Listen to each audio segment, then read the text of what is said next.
ಎಲ್ರಿಗೂ ನಮಸ್ಕಾರ ಪ್ರಿಯ ನಾನು ನಿಮ್ಮ ಕೃಪಾ. ಇವತ್ತಿನ ವಿಶೇಷ ಏನು ಅಂತಂದರೆ ಶ್ರೀಚಕ್ರ ಪೂಜಾ ವಿಧಾನ, ಹಾಗೆ ಶ್ರೀಚಕ್ರವನ್ನು ಸರಳವಾಗಿ ಮನೆಯಲ್ಲಿ ಯಾವ ರೀತಿ ನಾವು ಒಂದು ಪೂಜೆಯನ್ನು ಮಾಡ್ಬೋದು ಅಂತ ಹೇಳಿಬಿಟ್ಟು ಇವತ್ತಿನ ಟಾಪಿಕ್ ಆಗಿರುತ್ತೆ.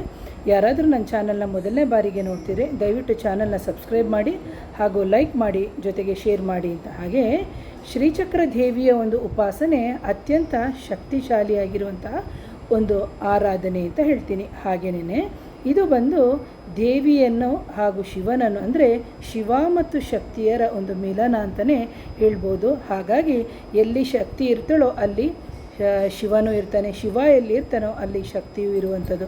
ಹಾಗಾಗಿ ಇದು ಯಂತ್ರಗಳ ರಾಜ ಅಂತಲೇ ನಾವು ಶ್ರೀಚಕ್ರವನ್ನು ಕರಿತೀವಿ. ಹಾಗಾಗಿ ಇಲ್ಲಿ ಶ್ರೀಚಕ್ರದ ಒಂದು ಮಹತ್ವ, ಅದರ ಜೊತೆಗೆ ಪೂಜಾ ವಿಧಾನ, ಹಾಗೆ ಇದನ್ನು ಯಾವ ದಿಕ್ಕಿನಲ್ಲಿ ಇಟ್ಟು ಪೂಜೆ ಮಾಡಬೇಕು, ಯಾವ ಮಂತ್ರವನ್ನು ಜಪ ಮಾಡಬೇಕು, ಹಾಗೆ ಈ ಪೂಜೆಯಿಂದ ಸಿಗುವಂತಹ ಒಂದು ಫಲಗಳು, ಇದರ ಬಗ್ಗೆ ಇವತ್ತಿನ ಒಂದು ಮಾಹಿತಿಯಾಗಿರುತ್ತೆ ಪ್ರಿಯ ವೀಕ್ಷಕರೇ. ಹಾಗಾಗಿ ಒಂದು ಶ್ರೀಚಕ್ರ ಪೂಜೆಯಿಂದ ನಮಗೆ ಏನು ಒಂದು ಲಾಭ ಸಿಗುತ್ತೆ, ಯಾಕಂದರೆ ಪ್ರತಿಯೊಬ್ಬರು ನಾವೆಲ್ಲರೂ ಏನು ಮಾಡ್ತೀವಿ ಅಂತಂದರೆ ಯಾವುದೇ ಪೂಜೆಯನ್ನು ಮಾಡಿದಂತಹ ಸಂದರ್ಭದಲ್ಲಿ ನಮಗೆ ಏನಾದರೂ ಲಾಭ ಇದ್ದರೆ ಮಾತ್ರ ಮಾಡ್ಬೋದು ಅಂತ ಯೋಚನೆ ಮಾಡ್ತಾರೆ. ಆದರೆ ಬರೀ ಲಾಭಕ್ಕಾಗಿ ಯೋಚನೆ ಮಾಡಬೇಡಿ. ಇವತ್ತಿನ ಆರಾಧನೆ ಅಥವಾ ಇವತ್ತಿನ ಪೂಜೆ ಏನಿದೆ, ನಮಗೆ ಮುಂದಿನ ದಿನಗಳಲ್ಲಿ ಅಥವಾ ಮುಂದಿನ ಜನ್ಮಗಳಲ್ಲಿ ನಮಗೆ ಅದು ಫಲ ಸಿಕ್ಕೇ ಸಿಕ್ಕುತ್ತೆ.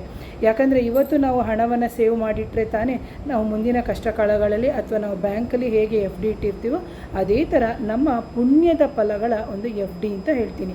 ಹಾಗೆಯೇ ಶ್ರೀಚಕ್ರ ಪೂಜೆಯಿಂದ ನಮಗೆ ಧನ ಸಮೃದ್ಧಿ ಆಗುತ್ತೆ, ಮನಸ್ಸಿಗೆ ಶಾಂತಿ ಸಿಗುತ್ತೆ, ನಕಾರಾತ್ಮಕ ಶಕ್ತಿಗಳ ನಿವಾರಣೆ ಆಗುತ್ತೆ, ಲಕ್ಷ್ಮಿ ಕಟಾಕ್ಷ ಸಿಗುತ್ತೆ, ಹಾಗೆ ಆಧ್ಯಾತ್ಮಿಕದಲ್ಲಿ ಒಂದು ಅಭಿವೃದ್ಧಿ ಸಮೇತ ಉಂಟಾಗುತ್ತೆ ಅಂತ ಹೇಳ್ತೀನಿ. ಹಾಗೆ ಈ ಶ್ರೀಚಕ್ರವನ್ನು ನೀವು ಕೇಳ್ಬೋದು, ಶ್ರೀಚಕ್ರ ಆರಾಧಕರೇ ಬೇರೆ ಅಥವಾ ಶ್ರೀಚಕ್ರವನ್ನು ಮನೆಯಲ್ಲೇ ಸರಳವಾಗಿ ಪೂಜೆ ಮಾಡುವಂಥ ವಿಧಾನ. ಇಲ್ಲಿ ನಾನು ಇವತ್ತು ಹೇಳ್ತಿರೋದು ಸರಳವಾಗಿ ನೀವು ಮನೆಯಲ್ಲೇ ಪೂಜೆ ಮಾಡುವಂಥ ವಿಧಾನ.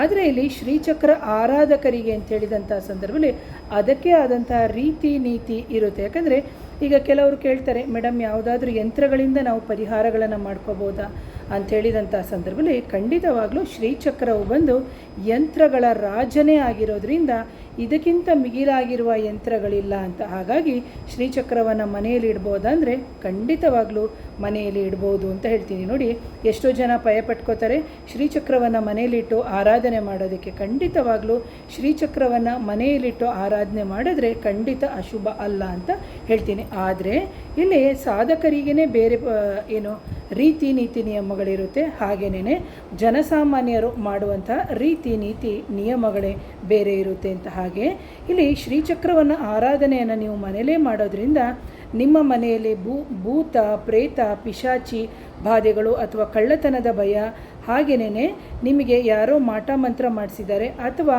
ನಮ್ಮ ಜನ್ಮದ ಎಷ್ಟೋ ಜನ್ಮಗಳ ಕರ್ಮಗಳಲ್ಲಿ ನಮಗೆ ಒಂದು ಏನಿರ್ಬೋದು, ಒಂದು ಗುರುವಿಗೆ ಸಂಬಂಧ ಶಾಪ ಇರ್ಬೋದು, ತಂದೆ ಅಂದರೆ ಪಿತೃಗಳ ಶಾಪ ಆಗಿರ್ಬೋದು, ಅಥವಾ ದೇವ ಶಾಪ ಆಗಿರ್ಬೋದು. ಅಂದರೆ ನಾವು ಋಣಗಳು ಅಂತ ಹೇಳಿದಾಗ ದೇವಋಣ, ಪಿತೃಋಣ, ಹಾಗೆಯೇ ಗುರುವಿನ ಋಣ ಅಂತೇನಿದೆ, ಇದೆಲ್ಲವನ್ನು ತೀರಿಸಬೇಕಾಗುತ್ತೆ. ಇದು ಯಾವುದು ತೀರಿಸದೇ ಇದ್ದಾಗ ನಮಗೆ ಸಮಸ್ಯೆಗಳ ಮುಖಾಂತರ ಕಾಡುತ್ತೆ. ಹಾಗಾಗಿ ನಾವು ಈ ಶ್ರೀಚಕ್ರವನ್ನು ಆರಾಧನೆ ಮಾಡ್ಬೋದಾ? ಖಂಡಿತವಾಗಲೂ ಆರಾಧನೆ ಮಾಡ್ಬೋದು. ಸೊ ಇಲ್ಲಿ ಬಂದು ಈ ಶ್ರೀಚಕ್ರದ ಒಂದು ಪೂಜಾ ವಿಧಾನ ಸಂಪೂರ್ಣವಾದಂಥ ಮಾಹಿತಿಯನ್ನು ಹೇಳ್ತೀನಿ. ನೋಡಿ, ಶ್ರೀಚಕ್ರ ಅಂತ ಹೇಳಿದಂಥ ಸಂದರ್ಭದಲ್ಲಿ ಶ್ರೀಚಕ್ರವು ದೇವಿ ಉಪಾಸನೆಯಲ್ಲಿ ಬರುವಂತಹ ಒಂದು ಅತ್ಯಂತ ಒಂದು ಅಮೂಲ್ಯವಾದ ಯಂತ್ರ ಆಗಿದೆ. ಇದನ್ನು ಲಲಿತಾ ತ್ರಿಪುರ ಸುಂದರಿ ದೇವಿಯ ಒಂದು ಪರಮಶಕ್ತಿಯ ಸಂಕೇತ ಅಂತ ಪರಿಗಣಿಸಲಾಗುತ್ತೆ. ಹಾಗಾಗಿ ಇದನ್ನು ಶ್ರೀವಿದ್ಯಾ ಉಪಾಸನೆಯಲ್ಲಿ ಶ್ರೀಚಕ್ರವನ್ನು ಬಳಸ್ತಾರೆ. ಜೊತೆಗೆ ಶ್ರೀಚಕ್ರ ಯಂತ್ರಗಳ ರಾಜ ಅಂತಲೇ ನಾನು ಹೇಳಿದೆ, ಹಾಗೆಯೇ ಅದನ್ನು ಹೇಳ್ತಾರೆ. ಇಲ್ಲಿ ಶ್ರೀಚಕ್ರವನ್ನು ನಾವು ಆರಾಧನೆ ಮಾಡುವಂತಹ ಸಂದರ್ಭದಲ್ಲಿ ಅಲ್ಲಿ ಮಹಾಕಾಳಿ, ಮಹಾಲಕ್ಷ್ಮಿ, ಮಹಾಸರಸ್ವತಿ ಅಂತ ನಾವೇನು ಹೇಳ್ತೀವಿ ಹಾಗೆಯೇ. ಆದರೆ ಇಲ್ಲಿ ಶ್ರೀಚಕ್ರದಲ್ಲಿ 9 ಆವರಣಗಳು ಇರುತ್ತೆ. ಪ್ರತಿಯೊಂದು ಆವರಣಗಳಲ್ಲಿ ವಿಭಿನ್ನವಾದಂತಹ ಒಂದು ದೈವಿಕವಾದಂತಹ ಶಕ್ತಿ ಸೂಚಿಸುತ್ತೆ ಅಂತ ಹೇಳ್ತೀವಿ. ಇದರ ಬಗ್ಗೆ ಯಾರಿಗಾದರೂ ಇನ್ನೂ ಹೆಚ್ಚಿನ ಅರಿವು ಬೇಕು ಅಂತ ಹೇಳಿದಂಥ ಸಂದರ್ಭದಲ್ಲಿ ಅಥವಾ ನವಾವರಣದ ಬಗ್ಗೆ ಬೇಕಂತ ಹೇಳಿದಂಥ ಸಂದರ್ಭದಲ್ಲಿ ಖಂಡಿತವಾಗಲೂ ಕಮೆಂಟ್ ಮಾಡಿ ಅಂತ ಹೇಳ್ತೀನಿ. ನೋಡಿ.